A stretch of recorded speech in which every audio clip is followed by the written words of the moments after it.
principles important? Well, there's this problem. You go to a company and you see, for example, they claim to be using Prince2 or the PMBOK guide or something else. And all they do is that they've taken a few names for different documents from that source and just filled it in. It doesn't have any impact on what they do.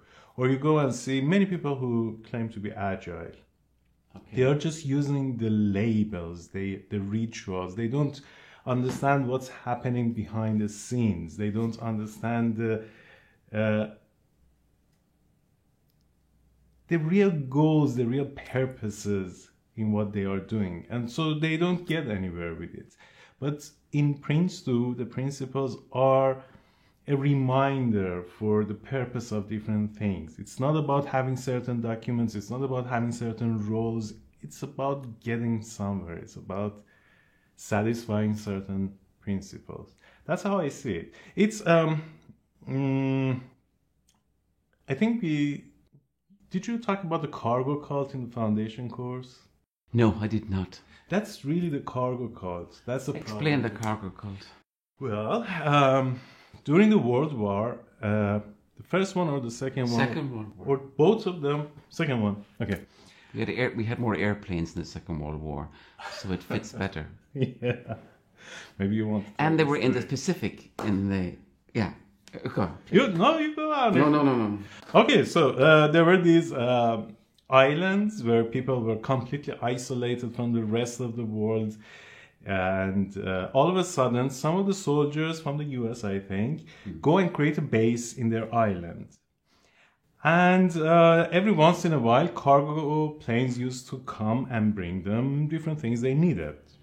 And those soldiers used to give out some of the things they didn't need or trade it with the natives, and natives really liked it. It was really fancy things for the first time for those people. And the concept that something that human beings have made is flying and landing in their island, that was magical for them. But then the war was over, which was really great for everyone, but they were not so happy about it. They decided to fix that problem. But what did they do?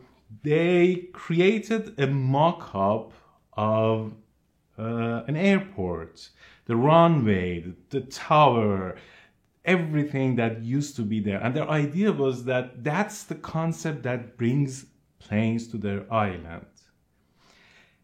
And of course, it never happened.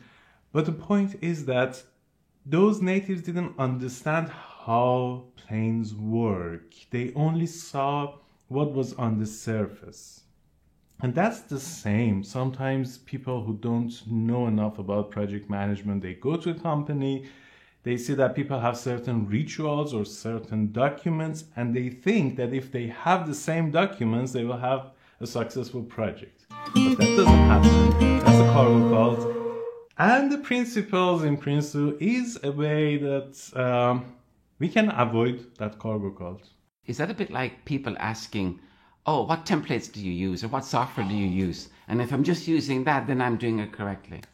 It's the most common question I get. The templates, it drives me crazy. People are looking for templates all the time. But when you think about Prince2, for example, in the manual itself, you have product descriptions for management products. Do they still have it in the new version? Yes. Okay. You have the product descriptions. It explains what you need to have in each of those management products. For example, if you're thinking about the business case, what are the building elements of an appropriate business case? And that's more than enough. That tells you the purpose of the business case and everything that can contribute to that purpose. But then instead of that, people go and download the template and just force themselves to fill in the template and just set it aside. Nothing happens. Yeah, they make it available, but no one reads it at times as well. Because you can't also expect people to read it because there's not enough thought behind that. It was just to check a box that we also have a business case.